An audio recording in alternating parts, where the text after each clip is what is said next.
투퍼데이님, 독일 이민 및 취업에 대해 문의드립니다. 남편분 42세, 아마 두 분 다 동갑이시고 4년제 학사 졸업, 남편분은 전자공학, 부인분은 교육학, 남편분은 15년 대기업 개발자 경력 5년, 정부 출연 연구소 정부과제 경력 10년. 이것도 R&D를 하셨다는 거죠. 네, 부인분은 공무원 7년, 남편분은 영어 시험 성적은 없으나 영어로 업무 처리 가능. 집 팔고 가면 한 5, 6억 자금, 안 팔면 5, 6천.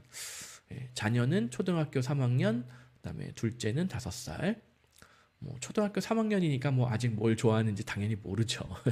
하지만 한국에서 좀 학원 좀 다녔어요. 그래서 1, 2년 선행이 되어 있고, 수학은 영어 유치원, 영어 학원을 계속 다녀서 영어도 잘하고, 이러면은 좀 국제학교나 이중언어 사립학교 가면은 완전히 날라다니죠. 선생님들이 깜짝 놀래요. 한국에서 천재가 왔다고.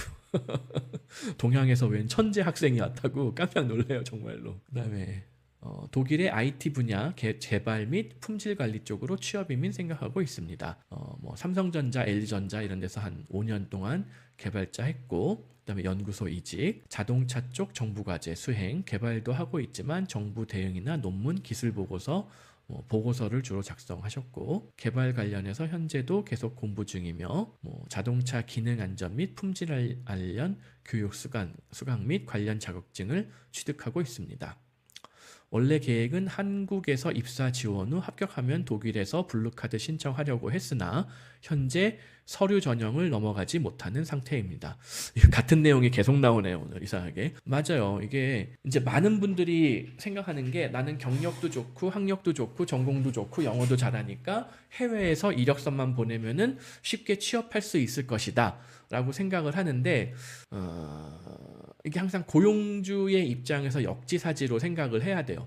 주소지도 독일에 없고 주민등록한 내역도 없고 거주허가도 없는데 내가 고용계약서를 괜히 줬다가 법적인 문제에 휘말리지 않을까. 내가 되게 이런 독일은 꼭 그렇지는 않은데, 예를 들어서 미국이나 호주나 캐나다 같은 경우에는 고용주가 스폰서를 서야 된다, 개런티를 해야 된다, 워런트를 해야 된다, 이런 얘기들이 있거든요. 그게 뭐냐면은 한국으로 치면은 은행에 빚 보증을 서야 된다, 이거하고 동일한 의미예요. 자, 가족끼리도 은행 빚 보증 서야 돼요? 안 서야 돼요? 한국에서도 얘기가 있죠. 남한테 보증 쓰지 말라고, 보증 쓰다가 패가망신한다고. 백인들은 그 의식이 훨씬 강해요. 그러니까 외국에 있는 노동자를 굳이 내가 억지로 행정적으로 이런저런 절차를 거쳐서 데려와서 채용을 하려고 하면은 굉장히 법적인 리스크가 있단 말이에요. 그 다음에 어떤 비즈니스적인 리스크도 있어요. 내가 굳이 돈을 들여서 외국에서 노동자를 데려왔는데 이 노동자가 내가 생각했었던 독일에서의 직장 생활 이런 게 다르네. 이거 내 독일에 와보니까 막 날씨도 그지 같고 맨날 비 오고 물가도 비싸고 월세도 비싸고 에어컨도 없고 안 좋네. 다시 한국으로 가야지? 그러면은 고용주는 도대체 얼마의 손해를 보는 거예요.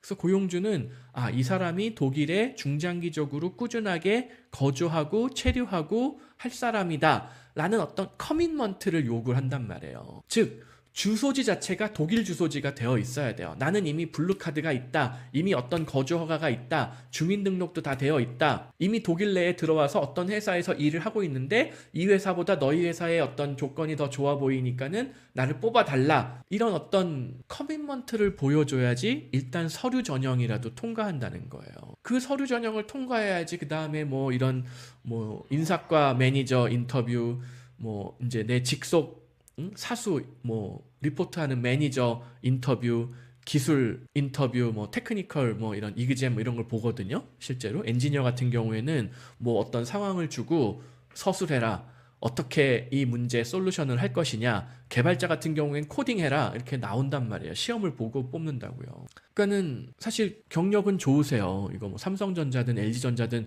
삼성 LG전자 출신인데 제가 취업을 못 시켜드려 본 적이 없어요. 독일이건 어느 나라건 거의 100% 취업 보장해드리고, 다만 요 경우에는 약간 아쉬운 부분이, 이제 정부 출연 연구소에서 과제 주로 이제 보고서 쓴 일들을 많이 하셨고, 실제 R&D를 하신 건지 어떤 건지 제가 잘 모르겠어요. 그러니까 이게 실제 현업에서 독일의 보쉬라던가 BMW라든가 자동차니까 무슨 이런 데서 수요가 많은 어떤 그 분야인지. 근데 뭐 정부에서 굳이 예산 내려보내서 연구하는 거면은 신분 문제 요 두 가지가 일단은 가장 발목을 잡을 것 같아요. 그리고 연봉 85K 유로, 85,000 유로 정도가 시장 연봉에 맞는지. 왜냐면 나는 어떻게 보면 독일에서는 다시 주니어 신입사원 비슷하게 취업하는 상황일 수도 있거든요.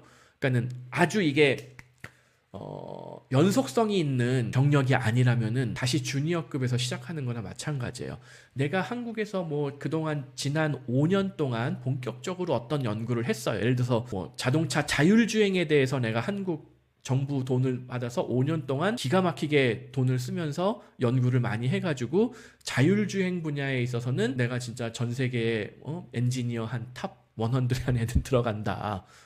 최신 논문, 최신 개발, 최신 상품에 대한 아주 명확한 지식, 경험, 이거를 빠삭하게 알고 있다. 그랬을 때는 연봉을 뭐 부르는 게 값일 수도 있단 말이에요. 근데 내가 연구한 과제와 독일 고용주가 원하는 어떤 그 기술이 뭐 요만큼 겹치기는 하지만은 아주 일치하진 않고, 다만 전자공학 엔지니어니까는 우리 회사의 어떤 프로세스를 새로 가르쳐서 단기간에 적응은 잘 할 수 있을 것 같은 역량이 보인다. 그럴 경우에는 85,000 유로 받기는 쉽지는 않아요. 그러니까 정확한 그 마켓 레이트 같은 거를 알려면은 정확한 그동안의 커리어를 세세하게 분석을 해봐야 돼요. 그래서 오늘 이상하게 같은 내용이 많이 반복이 되는데, 모든 해외 취업은 일반적으로 신분 문제가 해결이 돼야 돼요. 신분 문제.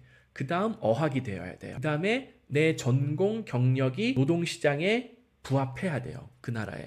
최소 요 세 가지가 준비가 돼야지 취업 성공률이 90% 이상 100%에 가깝게 이루어진다. 물론 아주 드물게 이런 거를 무시하고 한국에서 그냥 이력서 보내서 취업되는 그런 말도 안 되는 그런 성공 사례들이 예전에는 좀 있었어요. IT. 특히 코로나 당시 IT 개발자는 너무 부족하고 몸값은 막 천정부지고. 근데 요새는 한풀 꺾였거든요. 그게 이제 AI, 챗GPT 뭐 이런 게 나오면서 인력 수요가 빅테크도 많이 줄어서 빅테크에서도 뭐 조금 덜 필요한 인력들, 완전 핵심 인력이 아니고 약간 뭐 가지치기, 곁다리 같은 역할을 수행하던 사람들은 다 가지치기가 되고 있고, 물론 그 사람들이 밥을 굶는 건 아니고 다시 또 다른 뭐 스타트업 이런 데로 뭐 조금 연봉 낮춰서라도 다 퍼져나가고 있기는 하니까 오히려 그게 선순환을 일으키기는 할 텐데, 예전에 비해서는 잡 시장이 조금 타이트해졌다 이거예요. 미국도 지금 실업률이 올라가고 있잖아요. 유럽도 마찬가지란 말이에요. 비슷한 현상을